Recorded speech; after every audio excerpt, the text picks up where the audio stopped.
The stadium in Neza, where Scotland come out in a quarter of an hour. It's either a night of glory and qualification for the second phase of the 1986 World Cup for them, or one of acute disappointment against Uruguay and time to pack their bags and leave for home.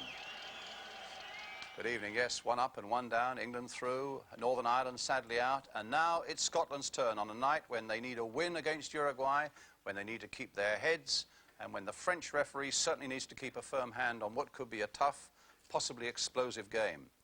The first surprise news of the night is that Graham Souness, the skipper, has been dropped by Scotland. He's not even amongst the substitutes. Willie Miller is the captain. More of that in a moment. Our guest tonight, that bonny Scot with the passionate views, Ian St John. He's just said bagpipes at the ready. The disappointed Irishman, Brian Hamilton, the manager of Leicester City.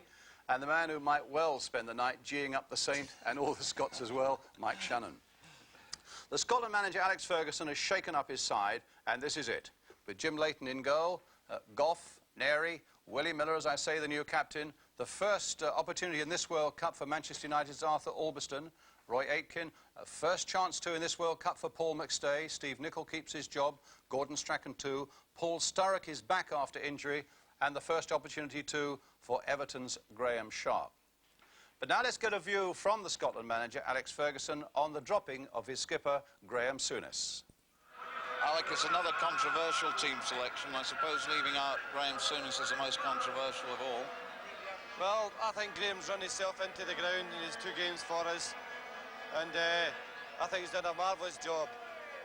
We felt that having done that and to play 3 games in 9 days was asking an awful lot from Graham at 33 years of age. So Paul McStay replaces him, and obviously you hope Graham Sharp's height will count against the Uruguayans. Well, I think that most people, and we expect them to sit back a bit, and they all need a draw. And if they're going to be doing that, then it's certainly there's a lot of the ball is going to be in the penalty box. And Graham Sharp's one of the best in Britain in the air, and he will give them a threat in the air. Well, now let's meet the 3 new men who've got a big job to do for Scotland tonight. They're here with Ian Archer. Paul, you waited a long time to get into a World Cup team. It's a big day for you. Yeah, it is. Ian wasn't expecting me playing today, but it's a great bonus to do in the team. How long since your last match? I think it was Israel, the friendly match a couple of months ago. That was my last game. Graham, you must have thought that you were going to come to Mexico and go away without getting a game, so you must be delighted. Yes, obviously disappointed in the first 2 games not to be involved, but delighted now to actually be in the side. Hopefully they can prove the manager right. Arthur, presumably your inclusion is because you're an attacking fullback. Is Scotland going to be attacking today? Well, it's one of us for Scotland today. We've got to get a result to play Argentina on Monday. Hopefully we'll get it. All 3 of you, Scotland going to win? Yeah, hope so. Yeah. Thanks. Well, let's go straight across to Neza and join our co-commentator for tonight, Billy McNeill, Scottish international as well. Were you surprised, Billy, at the dropping of Graham Souness? Well, there had been some talk, Brian, but it is a dramatic step at this stage. But I think we know that we're in such a position that he's just taking a gamble. What about your front men? I mean, you've still got to go looking for goals. Can you see them coming with Sturrock and Sharp?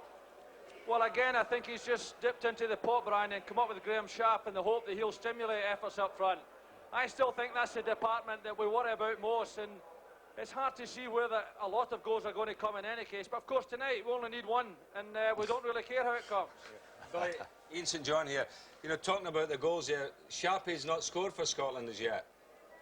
So well, you're right might enough. As well start tonight, don't you think? It's a nice time to start, isn't it? Are you confident about it tonight, Billy? Brian, I am. I've seen Uruguay twice, and I think we're good enough, and hopefully tonight we'll be positive enough to beat them. I don't think they're the best South American side here, and really I think over 1 game I think we can cope with them. Good. Well, let's just remind ourselves, thank you, Billy, of that exact situation in Group E. Denmark and West Germany have already qualified. They're playing in Querétaro tonight, and we'll be keeping you right up to date with the score there, with highlights too at half-time and full-time.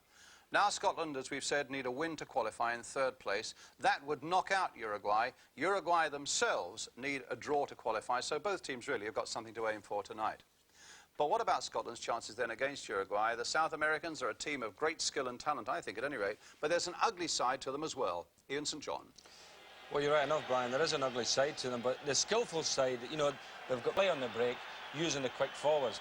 But the ugly side, well, I mean, we saw that against Denmark where they chopped and they hacked, and that's the only thing that we've got to worry tonight against Scotland, that we don't rise to the bait when they come in with all the heavy tackles. Brian Hamilton, do you see it being a fairly explosive occasion tonight?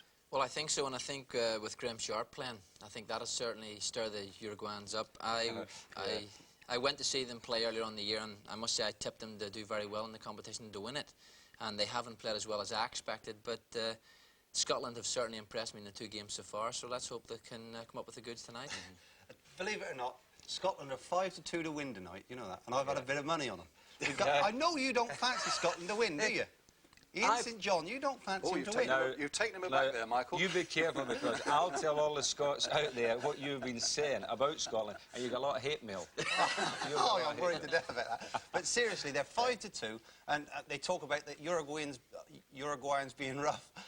But for me, they got the right nation here, because if they want to go to war, the Scots will go to war with them, and I think they'll handle it. If they want to go to war, the man with the whistle is going to be very important. Now, he's a Frenchman called Joel Quinon. Yes. In point of fact, I'm told he had a fairly disastrous French Cup final where things got a little bit out of hand. I saw that cup final, Brian. I was over in France as it happened. Saw that game on television, and you're right, he did have a disastrous game because, you know, it just got out of hand, and the players were running around kicking lumps out of each other, and I think he gave 3 penalty kicks on that night, if I can remember. Now, maybe tonight, funnily enough, with the Uruguayans, you know, if they do get stuck in, and we've got fellas like Gordon Strachan, who I think anybody in English football will tell you can get a penalty occasionally. Yes. It might be nice to see little Gordon getting in the box tonight, and I think if he can do that, get it in there, who knows, we might get a penalty. It's not only the tough way they play, but they do seem intent on conning the referee as well, the Uruguayans in particular. I saw that match, and it is a big test for the referee tonight, because they will do everything to stop the ball being played. They will not go back 10 yards. They'll keep the ball, they'll hold it, and they'll frustrate the referee. The most important thing is they don't frustrate the Scots. But in the same way that we came back so well against Poland, England I'm talking about, Mick, of course, I mean, Scotland with their back to the wall know that it's now or never, isn't it? I mean, that must be a great incentive. I think it'll suit them. I think they've got players that can go by people. And as this World Cup's proven, if you've got players that take people on and they go by them and they get balls, good early balls into the box, you score goals. And I know it's going to be difficult because they're going to sit people there, but providing they're prepared to keep taking them on, honestly, I think Scotland are a great bet. I think it might have an X certificate, but I think it's going to be a terrific night of football. Coming next then, Scotland against Uruguay live, and it comes up after the break. Our commentators in Neza, Billy McNeill, the former Scottish international, manager of Manchester City, and first, John Helm, as they are playing now the national anthems. Welcome to Neza, where you join us for Scotland the Brave.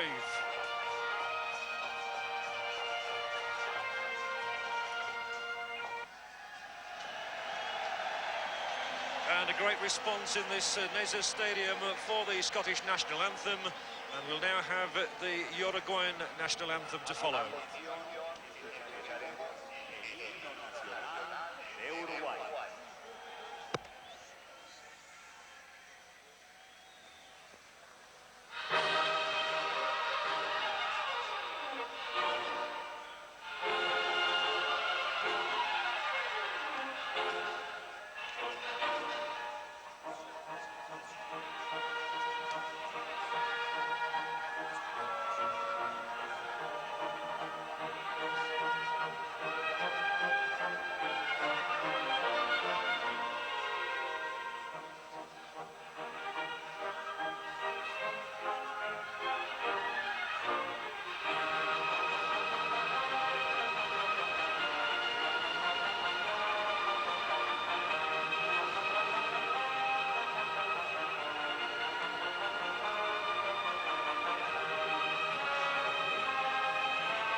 Well, a belated second welcome to Neza.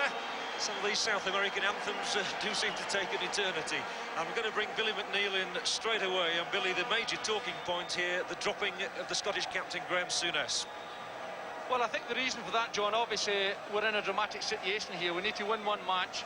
Alec Ferguson obviously feels he wasn't getting enough from midfield, and he's taken quite a dramatic step in leaving out the captain. But don't forget, John, that we did exactly the same thing in Spain when we dropped Danny McGrain. It's nothing new for us. Well, Scotland have in fact made 4 changes from the side beaten by West Germany. Basically, it's the same side defensively, except Arthur Albiston has come in place of Maurice Malpas. But in midfield, both Graham Souness and Eamon Bannon are left out. Paul McStay is preferred to Souness, and Paul Sturrock returns to the side, along with Everton's Graham Sharp, who starts a World Cup match here for the first time. And there's no place even on the substitutes bench for the Scottish captain, Graham Souness. And incidentally, Uruguay have also made 4 changes, and it looks as though they're adopting a very attacking policy as well. The Uruguayan changes, of course, they've been forced to leave out their big captain, Bossio, who was sent off in the game against Denmark. Also out of the side are midfielder Saralegui and strikers Alzamendi and Jorge da Silva. Something of a surprise, that one. So Venancio Ramos there and Jorge Barrios both come into the side. So does Wilmar Cabrera. And this is a most attacking side that has been chosen by the Uruguayan manager, Omar Borras. The scene really is set for a fiery cracker here, isn't it, Billy? Well, the thing about Uruguay, John, you know, so far I've seen them, they've tried to play football and tried to go forward. They're a bit indisciplined at the back, and obviously we saw Bosso being sent off. But I think they're an attacking side. It surprises me just a little bit that they left out De Silva. I was very impressed with him in the previous matches. So what a moment here for Graham Sharp of Everton, who's had such a marvellous season, of course, for his club. David Neri, the other man in your picture there, hoping to celebrate his 30th birthday, which was yesterday, in style here, and he's winning his 30th cap as well. And interesting that on the substitutes bench, Scotland have lined up there Charlie Nicholas. So Nicholas has overcome that very bad ankle injury. The ligaments were torn in the first match played here against Denmark. So Nicholas is on the bench, but Graham Souness isn't. The referee today, by the way, is a Frenchman. And there you see the picture of the Uruguayan captain, Rodriguez, who's had an abdominal injury. He's the goalkeeper. He's unable to start the game. But Alzamendi, who scored against West Germany, and Da Silva are both substitutes today. Jim Leighton has been quite magnificent for Scotland in the 2 matches played so far. And interestingly, Billy, I think you once loaned him out from Aberdeen to a junior club, didn't you?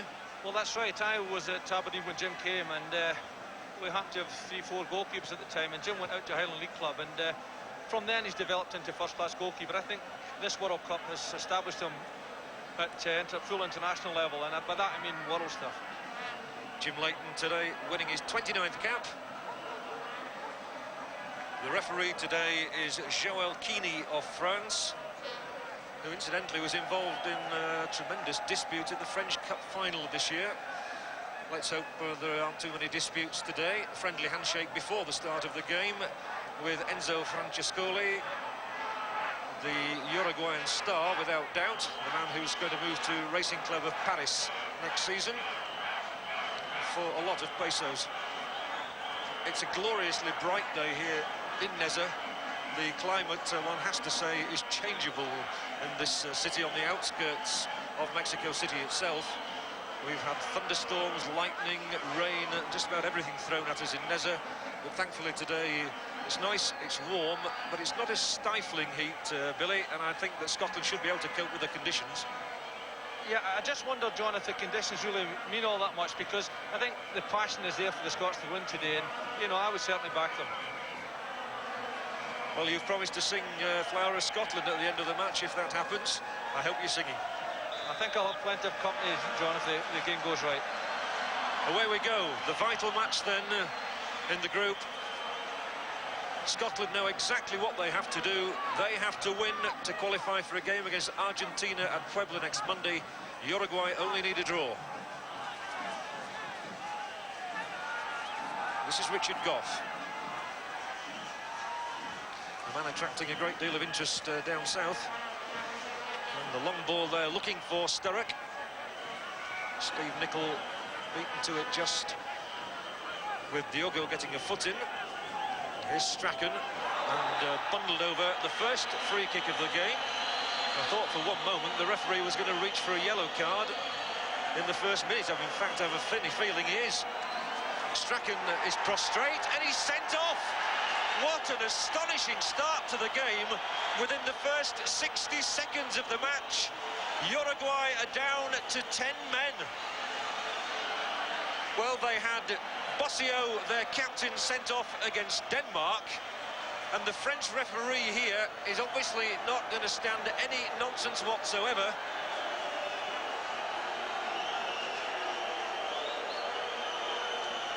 Quite extraordinary scenes here, whistles all around the ground. Little Batista is being comforted by some of his colleagues here. Stretcher is being called for Gordon Strachan. We always feared, Billy, that this was going to be a tempestuous occasion, but to see Batista sent off in the first 60 seconds has gone beyond any expectations anybody could have. Well, we knew this referee was picked, John, for the way he handles matches, and certainly he's not chose to sidestep anything. He thought that the challenge was such a bad one, he had no option to send him off, and off he goes. The smallest man on the pitch is Strachan, and Batista is about half an inch taller. They clashed. The French referee decided... I'm astonished, actually. I thought it might have been a yellow card, but to produce a red card in the first minute of a World Cup match is... well, it must be unprecedented. Well, I'll be honest, John, I thought he made a mistake when he pulled the red card out, but there you are. Strachan's up and OK, so it's Scotland's 11 against Uruguay's 10 for 89 minutes. And the free kick taken, it went beyond Goff, and he would have been, I think, no, he wouldn't have been offside. Now the referee's fallen over. I don't remember as much incident in the first 60 seconds, 2 minutes of a game than this one. Billy, I must ask you, how is this going to affect the Uruguayans? Because we saw that they went to pieces against Denmark when they lost their captain then. Well, it must affect them, John. I mean, it's such a dramatic step for a referee to take his L in the game. It's obviously got to have an unsettling effect on the Uruguayans. And don't forget, as a Scotsman, John, I'm quite pleased to see it go that way.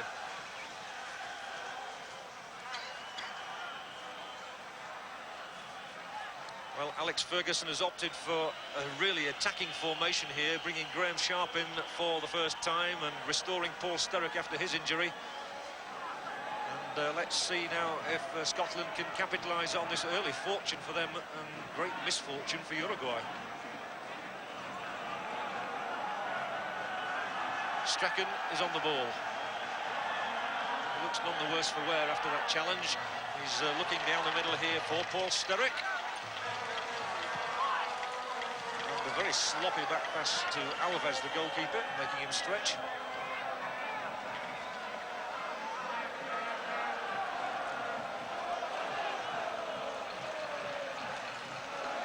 More unnerving start for a side you cannot imagine.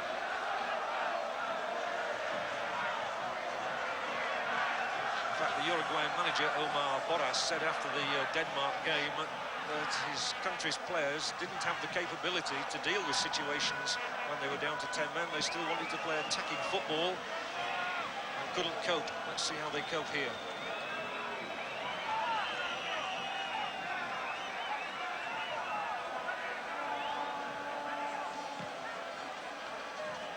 Still under 5 minutes gone in this game, would you believe? McStay, nice ball through for Steve Nicol. They're drilling that one out there and looking for Sharp. Scotland have a throw.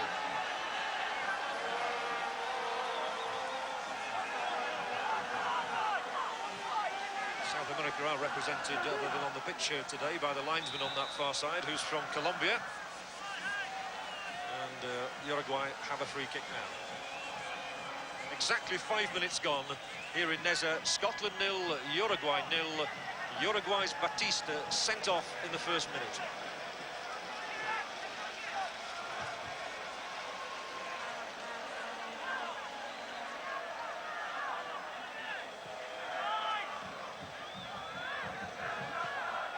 Well, you can guarantee now that Uruguay will defend mightily They just require 1 point. Scotland need 2.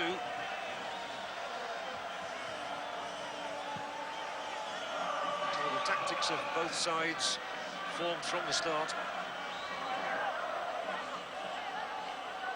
This is Cabrera. Now Ramos. He's an exciting young player, and he's played a lovely ball out to that far side. It was Santin, who looked as though he'd been brought down, spun up again to his feet, but Neri makes a good interception. Can't find Sharp, though.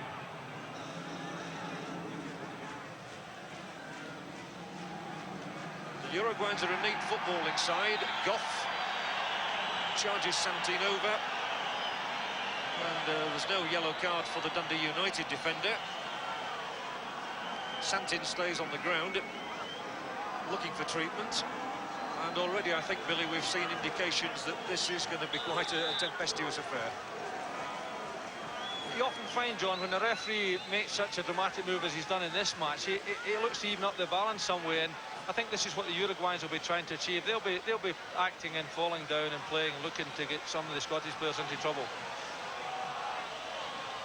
Free kick to Uruguay then.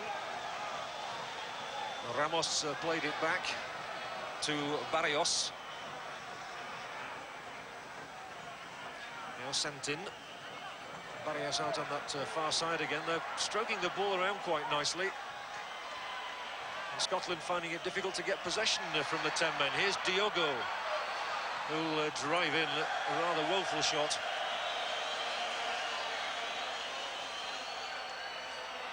Diogo, who has 1 yellow card as well, so the Uruguayans have got quite a collection of cards here.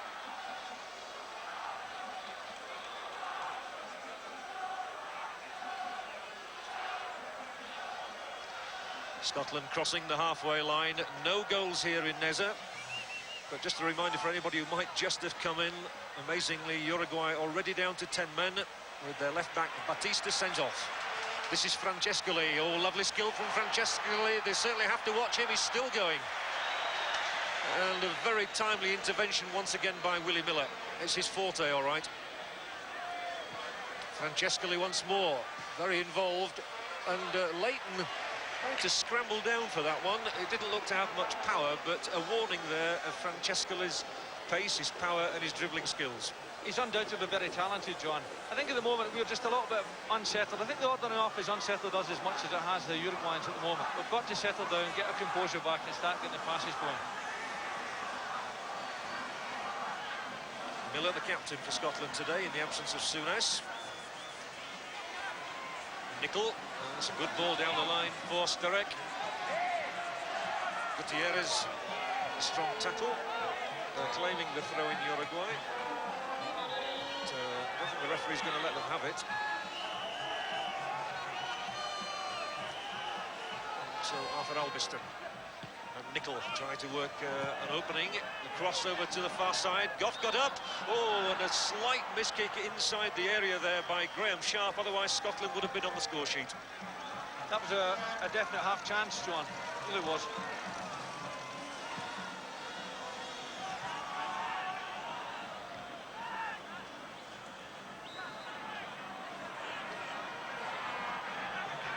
Cabrera, possession here again. And now Barrios, who is a very good and skillful player. Playing his first game of these World Cup finals, he's had an ankle injury.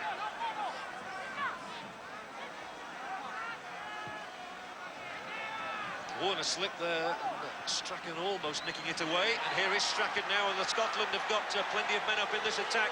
Here's Paul Sturrock. Oh, a scything tackle, which he did well to avoid.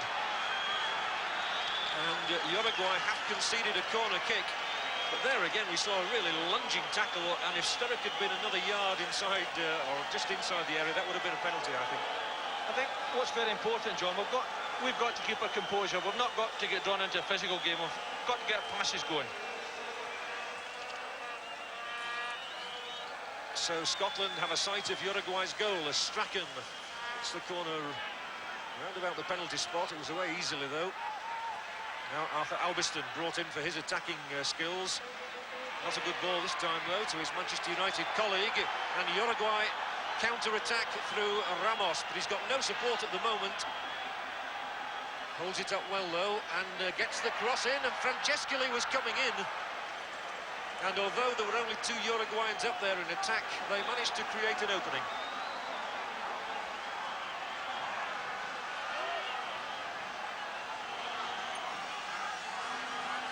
But again, we saw that there can be danger to Scotland from these quick breaks, and Ramos did well for his country then. It's the same Senor Ramos who'll take the corner. Now Uruguay do throw 4 men forward, and a clear header as well coming in from Wilmer Cabrera. He perhaps should have been able to keep it down a little better. I'll tell you what, John, I think we could do without the excitement at the Scottish end. I'd much prefer to see the other end. But it lets us see the threat of these Uruguayans.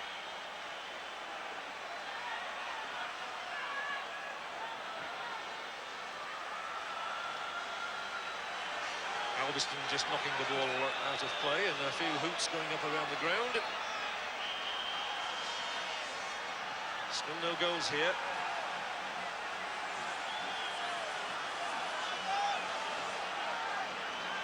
This is the last of the games played in Neza.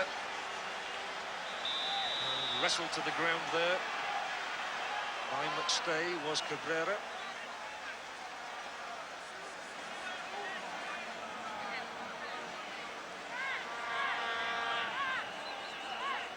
Barrios takes it quickly. Cabrera challenged by Nicol. And a good intervention here by McStay, who's been brought into the side in place of Graham Souness. Strachan, nice little back header. Goff joins the attack. Now Neri. And Roy Aitken. It's cut out, but only as far as Strachan.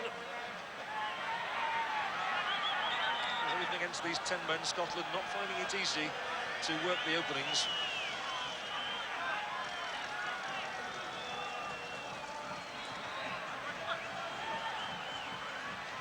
Cabrera ceremoniously bundled over by Goff, and that's the second time that Goff has conceded a free kick. I think the Uruguayans impeaching the French referee to take sterner action against the Dundee United fullback.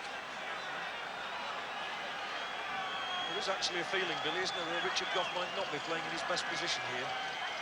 Well, I've always preferred him as a centre-back. Looks very good potential there, John, but he's a very good player. Francescoli and Ramos in the end have to play the ball back to Santin.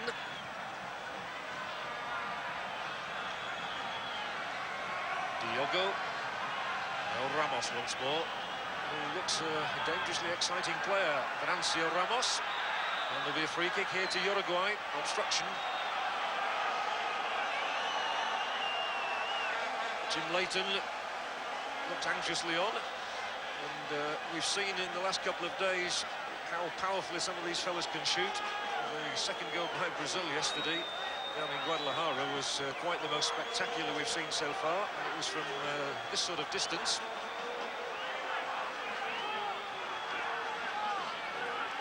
There are 4 Uruguayans there sorting things out. The captain, Barrios, looks as though he's going to tee somebody up. Back leaves it for Francescoli, who hoofs it straight into the crowd. Well, the sensational start to this game was, of course, the first minute sending off of Jose Batista. And in St John, back in London, I think we can have a closer look at that. Well, that's right, John. The ball was played to Gordon Strachan, and Batista came flying in behind him. I mean, he had no chance of getting the ball. It was a really vicious tackle. Thanks very much, Ian. Well, yes, Strachan certainly poleaxed in that first minute. I think the only surprise here was that it was a red card and not a yellow card produced so early in the game. However, Batista is off, and that ought to be to Scotland's advantage.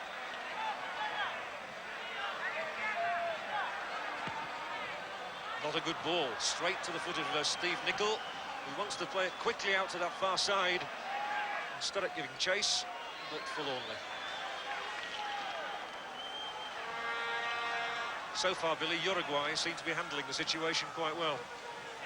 They're handling it differently from they did against Denmark, John. They're leaving one player up front, they're closing up midfield, and they're looking very, very compact at the back. All that can change with a goal. Let's see if Arthur Alveston can conjure something up. Looking on that far side for Graham Sharp, who's so adept in the air, of course, and a good, firm, positive header from Sharp. But it didn't find another blue shirt.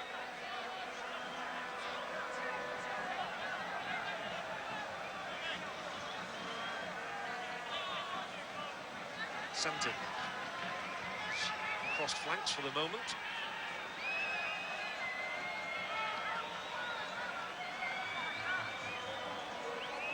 Meanwhile, in the other game in this group, we understand from Querétaro that there is no score between Denmark and West Germany. So we await the first goal in both matches in the group. And the prize for the winners here today is a game against Argentina in Puebla. Scotland against Argentina would be some occasion. And as you can imagine, down in South America, they reckon that Uruguay against Argentina would be a mighty confrontation.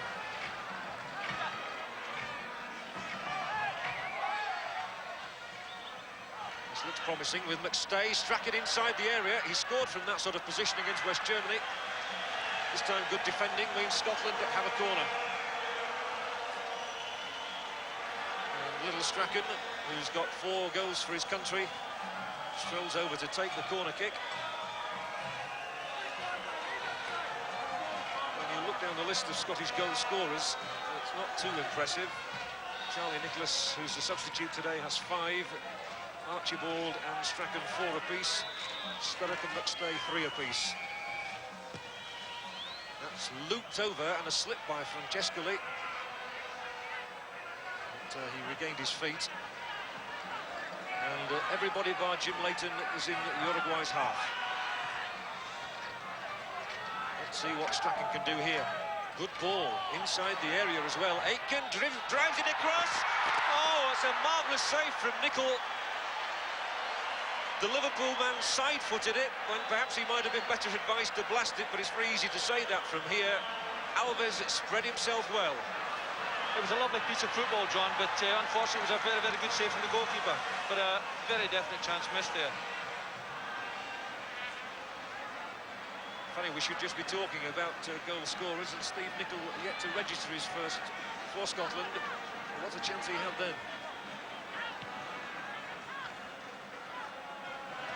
Gutierrez finding Francescoli, whose control this time isn't as good as it should have been. Now Paul McStay.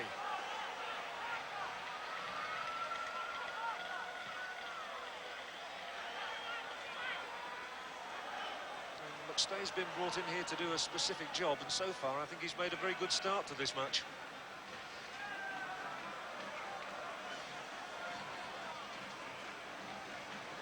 It does seem a little strange to see a Scotland side without Graham Souness, their natural leader. But in all honesty, he's perhaps not played as well in the opening 2 matches as certainly he would have liked. And that's going to be a free kick against Nicol. Dearie me, the Uruguayan goes down as though he's been felled, and Ramos is clutching his head, and I can't honestly see why he stayed down. The Uruguayan captain Barrios complaining bitterly to the French referee. I hope his French is good.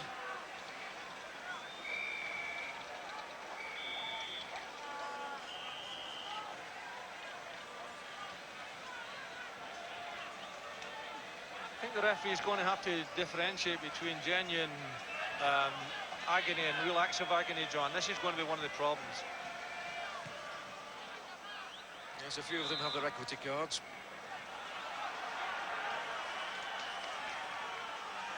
And then a free kick is given to Uruguay. I'll be interested in a free kick count. I think Uruguay have certainly had more than Scotland, which might seem surprising after that first minute sending off of Batista.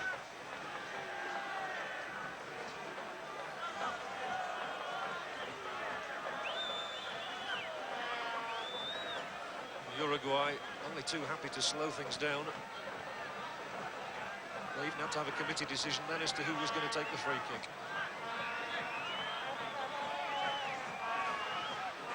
20 minutes gone here in Neza.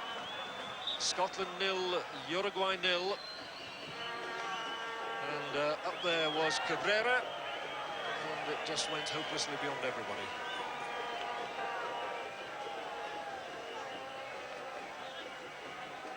The first goal could be so important in this match. I'm sure that if Scotland could score it, they'd be jubilant and would really sense an opportunity to go through to the next round. But at the moment, Uruguay are denying them many opportunities. Just that real chance for Steve Nicol a few moments ago.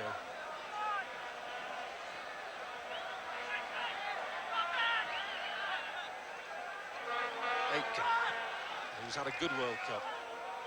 Down the line, Aitken goes for the return and gets there as well, and tries to tussle his way past the Uruguayan defender, and in the opinion of the linesman from Colombia, he was acting illegally there, so it's another free kick to Uruguay.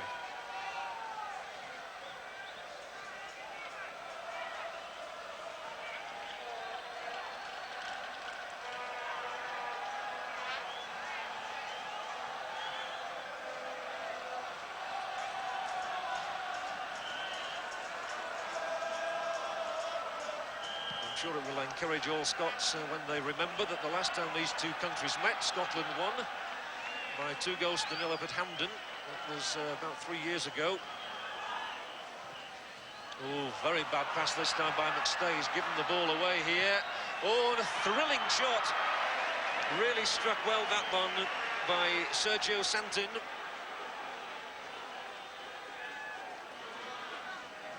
Leighton handled it efficiently. The Uruguayans have to get back. Only Francescoli is not behind the ball. Strachan. He's got the skill to get past people. This time he uses Nicol wide.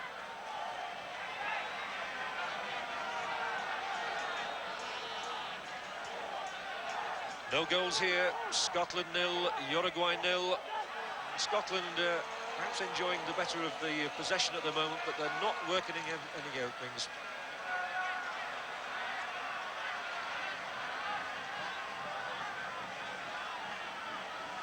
So Ramos for Uruguay, who scored a lot of good late goals for them. He seems to have a knack of doing that. He scored the goals that brought them here, in fact. Once more, it's McNeill who concedes the free kick this time. Seems to me, Billy, that the Uruguayans have learned something from the Denmark game in how to play with 10 men. I think so, John. They're much more composed. At the moment, they look a much more composed side than Scotland do. The wall retreats.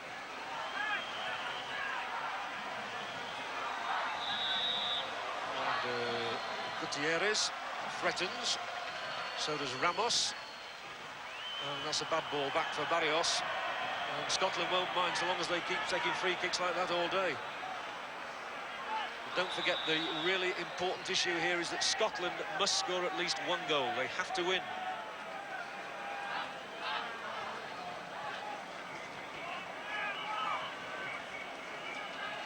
Strachan has been at his best here when he's been running at defences. He's perhaps been Scotland's outstanding player so far in this World Cup. Nicol gets up well, but there's no one to receive his header inside. I think it's significant, John, that heavy challenge right away was on Gordon Strachan. I agree with you. I think he's had a first-class World Cup so far.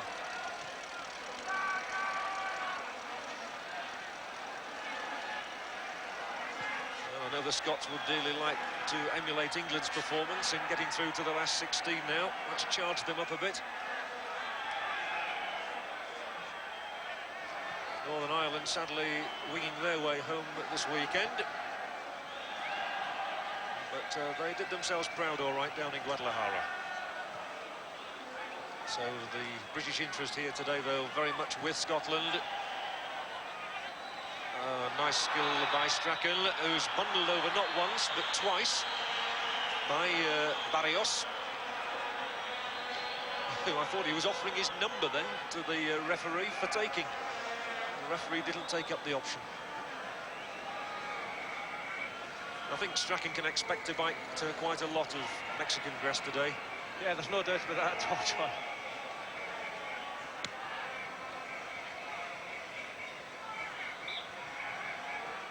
Free kick. Nicely done to Albiston. Obviously a Manchester United ploy that one, and the little header was from Paul Sturrock. Uruguay scrambled it behind the line. And the Scottish flags always wave whenever Scotland have a position from which they might score. And they're waving around the stadium here at the moment. It's been a marvellous Scottish presence, but there was a good Uruguayan presence in the penalty area then. Strachan won't get that one. Diogo, big, forceful. Gets it away as far as Ramos. Handball by Albiston, by Ramos in fact.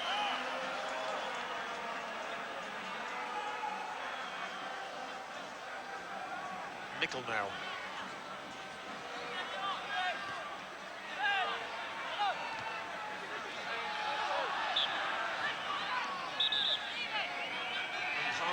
As Steve McNeill has worked in the games so far, I think that one thing Scotland have suffered from has been lack of really good crosses from the flanks. I don't see him able to do that, and Graham Sharp must have that sort of service today. Francescoli takes it down superbly, confronts Neri. He's got two Scottish shirts ahead of him. Now finds Santin, and there are two men over on the left as Francescoli holds off Willie Miller. Can't also hold off Aitken. Santin over on that far side, good interception by Goff. Pereira. Good at shielding the ball with their bodies, all right. And there's a deflection there, so Uruguay have a corner. The way the game's going just now, John, really I'm quite glad that they're down to 10 men, because they have played quite impressively. I just wonder what Senor Batista is thinking at this moment as he sits alone perhaps in the dressing room. I don't even think the battle have been run yet, John, you know that.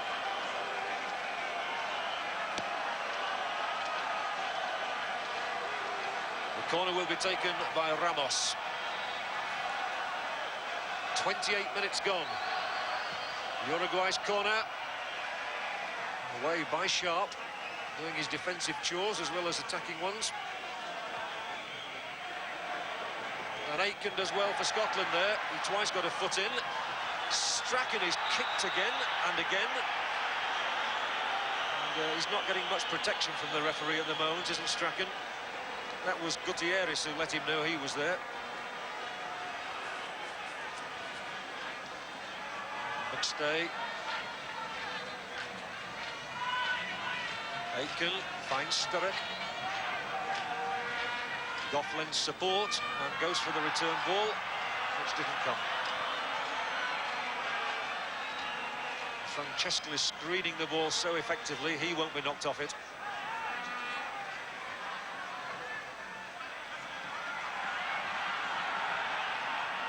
There are 7 blue shirts ahead of Ramos here. What on earth will Uruguay hope to achieve from this? Would only can wonder, but Ramos is still there with Francescoli, and he's still there is Ramos, and he almost got past the last of the 7, Willie Miller. They have good skill. There's Cabrera, Francescoli, Neri in the nick of time.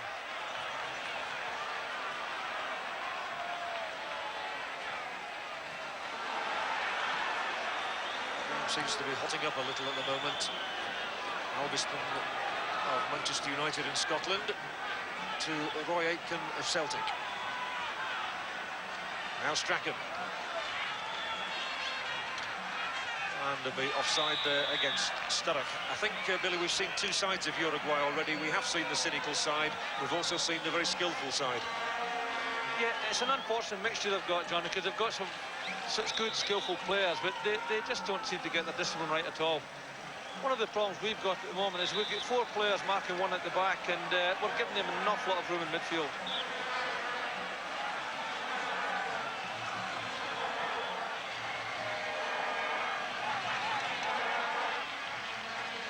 Still Scotland 0, Uruguay 0. Half an hour gone here in Neza.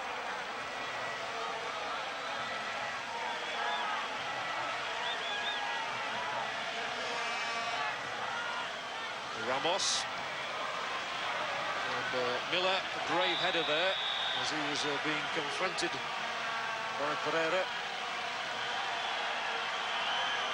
The free kick this time does go to Scotland. Willie Miller is left lying prostrate on the ground. It was a very brave header. And the trademark of Willie Miller really is his reading of the game and his quite brilliant interceptions. Miller just picking himself up, but he's another for me who's had a very fine World Cup. Outstanding World Cup, John. He's a very, very strong defender, particularly round about the penalty area. A very good tackler. Here's Paul McStay. He can shoot as well, can McStay. Not this time. Oh, dearie me. Sturrock is brought crashing down by a quite dreadful challenge there. And the yellow card is shown. This time it's to Cabrera. Well, he certainly caught him there.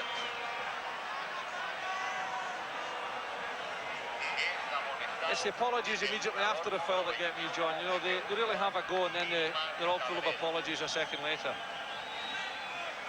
Cabrera, one of those who's been sent into the side. Sturrock there is feeling the same hurt that Gordon Strachan felt in the first minute. Cabrera is a very physically strong lad. We watched him in training before the World Cup started. He put in an enormous amount of work. That's right. They've got one or two tough lads out there, John. The referee has got quite a job on here. I think one or two of the Scottish lads are calling for a bit more protection. Charlie Nicholas, by the way, is just limbering up and down on the touchline. He knows what it's like to get hurt. He was victim of a quite dreadful tackle by the Danish player in the first match, Berggren. But Charlie Nicholas has made something of a miraculous recovery to even contemplate playing here as a substitute.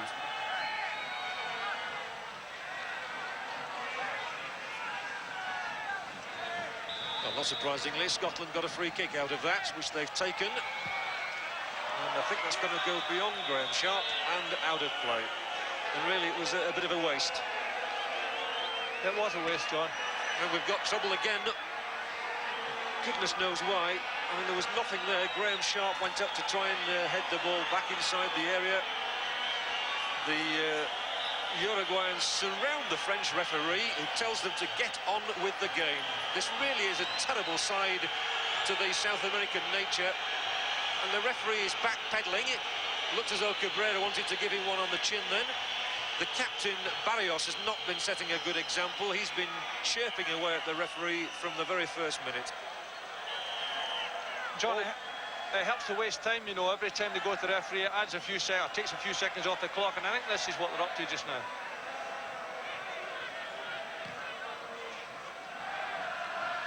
It's 0-0 here. It's 0-0 in Querétaro between West Germany and Denmark.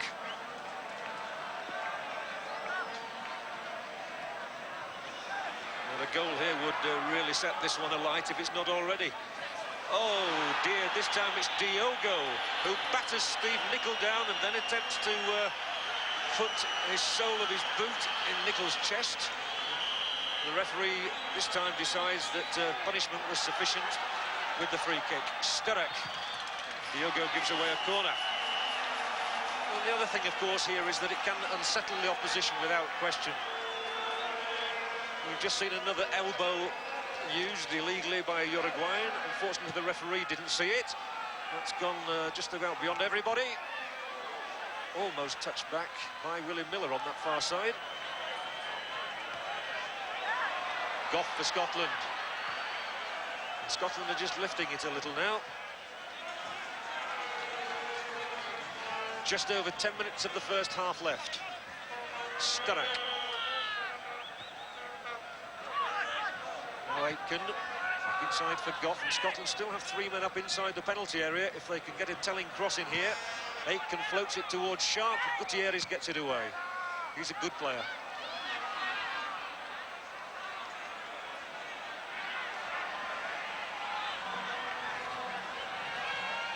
Now McStay, a young man who will certainly remember this World Cup match.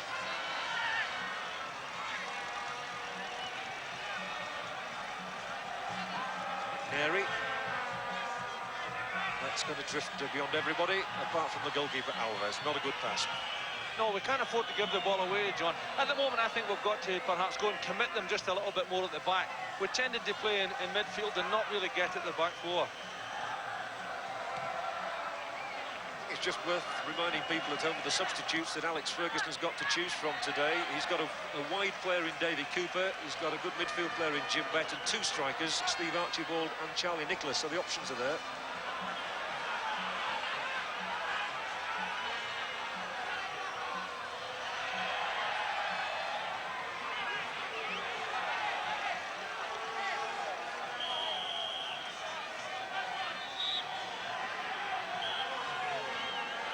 Diogo takes the throw for Uruguay, who've weathered the storm well after losing Batista, their fullback, in the very first minute for a bad tackle on Gordon Strachan. Ramos will run at Nickel, and he can't quite keep the ball in play. Arthur Albiston just did enough to nudge him away.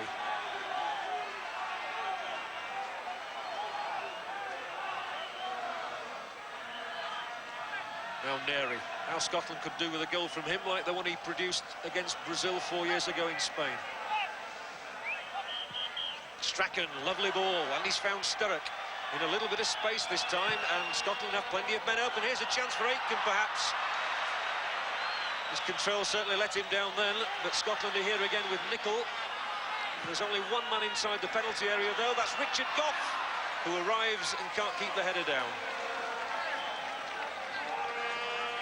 Just a little careless mistake from Roy Aitken there. Oh, that was a real good chance that he had. A bit of control would have seen him all right. It would have been nice to see Richard Goff get his 4th goal for his country. Well, they still talk about one he once scored against England up at Hampden.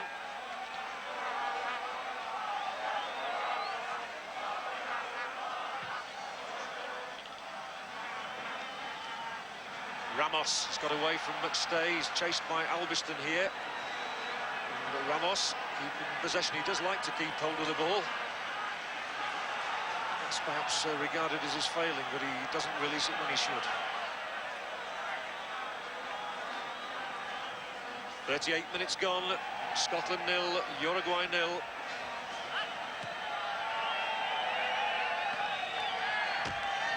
Scotland have to win.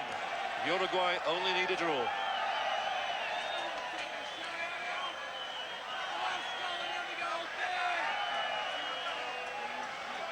And to be quite frank, if Uruguay do go through, I almost dread to think what might happen in the match against Argentina,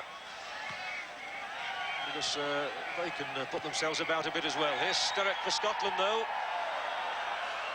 And that is a woeful cross, really. That's a terrible waste.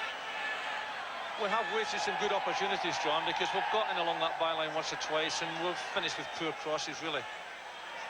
Looking at the substitutes bench, I think perhaps second half we might see a change or two. Yes, Charlie Nicholas was being described as the saviour of Scotland before these World Cup finals. There must be a chance of him coming on. There must also be a chance of David Cooper, I would have thought. The crowd are enjoying it anyway. They're still doing their human wave here, no matter what the score.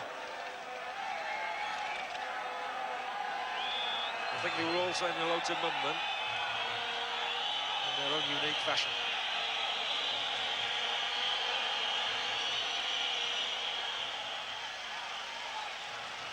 Diogo on this right-hand side looked to be just limping for a moment there, but I think he's all right. The Uruguayans trying to slow things down as often as possible. Huge kick, and Francescoli's in chase. Leighton wasn't sure whether to come off his line or not. This fella's dangerous in these situations. He won a penalty, don't forget, against Denmark. Nice little back flick here for Ramos. Uruguay still only got 3 men up there, so it comes back to the captain, Barrios.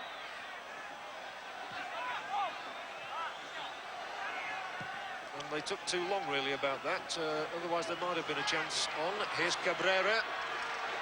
Can't get past Strachan. Leighton dives full length, but can't stop the ball going out of play for a corner to Uruguay.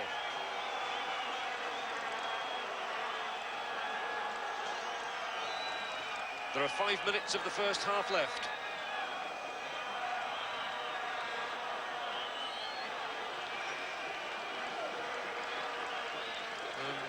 Uruguay, defensively minded, just have 4 men inside that penalty area against 9 blue shirts of Scotland.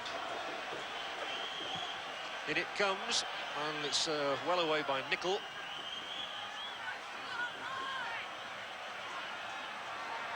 Uruguay regaining possession. This is Santin. Now Ramos, who run at Miller here. Scotland must be careful, but again it's a poor cross delivered, and the quality of crossing in this World Cup has left a lot to be desired. I just wonder, John, if he saw an opportunity to throw that one into the back post there, but certainly as crosses go, it turned out pure quality.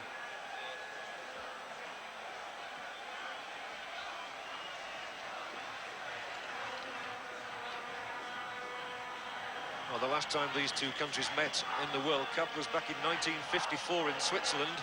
I don't think really I ought to remind anybody living in Scotland of the score, but let me just say that Uruguay scored 7 on that occasion. Safe to say they're not going to do that here. 1 goal for Scotland would suffice at the moment. Oh, dearie me, another very bad challenge. He caught him as he turned inside there, Paul McStay. And it was Cabrera who committed the sin. But he's already been booked, Cabrera, but he's survived that one. And Sturrock battling there with Barrios. Eventually it's Acevedo who knocks it away. Under 3 minutes of the first half remain. But surely a little bit of stoppage time.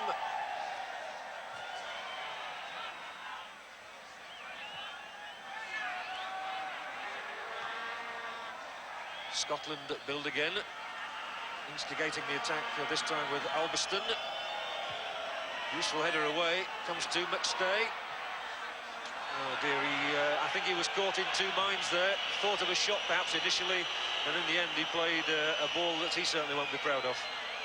Well, at the moment, John, we need some inspiration, and as I mentioned earlier, looking at the players on the bench, we've got a natural winger. I think it's tailor-made for a winger this game, because there's a bit of room out on the other side. They're a man short, and David Cooper's a lad who can cause problems by running at people.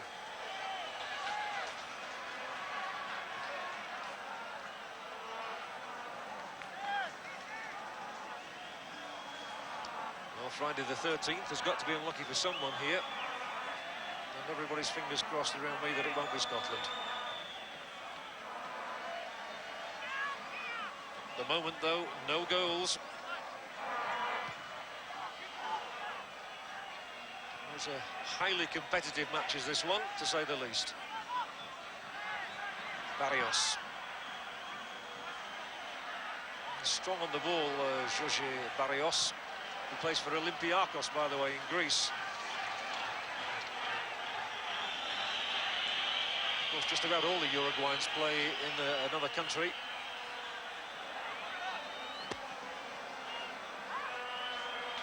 And rather fortunate little deflection off the legs of McStay.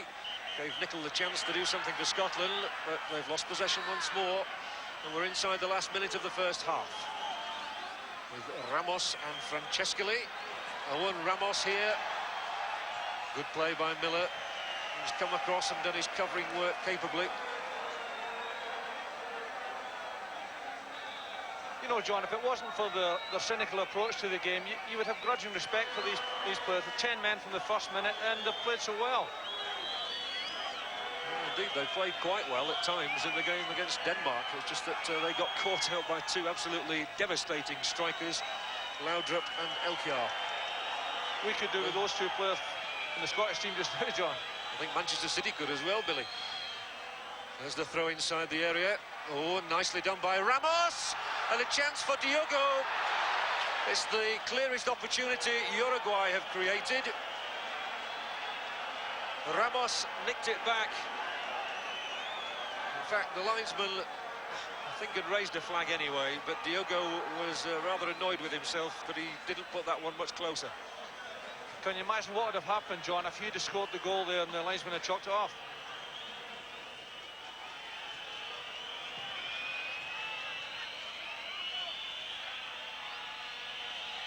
So the closing seconds of the half. It's even in terms of goals. And I suppose you would have to say that Uruguay take the credit for having done so well with only 10 men. But Scotland, that must be a corner. So, oh dearie me, the goalkeeper has just kicked the ball away from Strachan, who wanted to take the corner quickly. The referee will perhaps take that into consideration. Well, Uruguay scored on the stroke of half-time against Denmark. Wouldn't it be nice for Scotland if they could get one here? Strachan will cross it. Coming up is Willie Miller. Clear header, but right across the face of goal. And Santin. And now Ramos bring it away once more for Uruguay.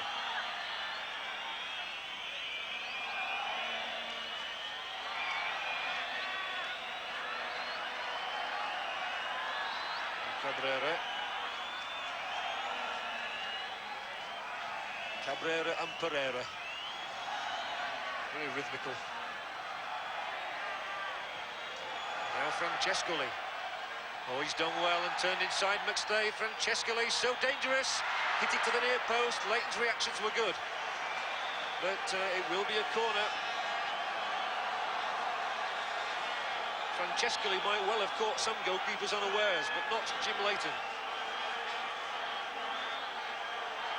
The big scoreboard here tells us we've already played nearly 47.5 minutes. Corner taken, and a good fierce header by Cabrera, about a foot too high, and that is the end of the half. It's been certainly an absorbing half, even though there have been no goals. Uruguay, remember, had a player sent off in the first minute, Batista. Scotland haven't as yet capitalised. So half-time here in Neza, it's Scotland 0, Uruguay 0. Stay with us for the second half.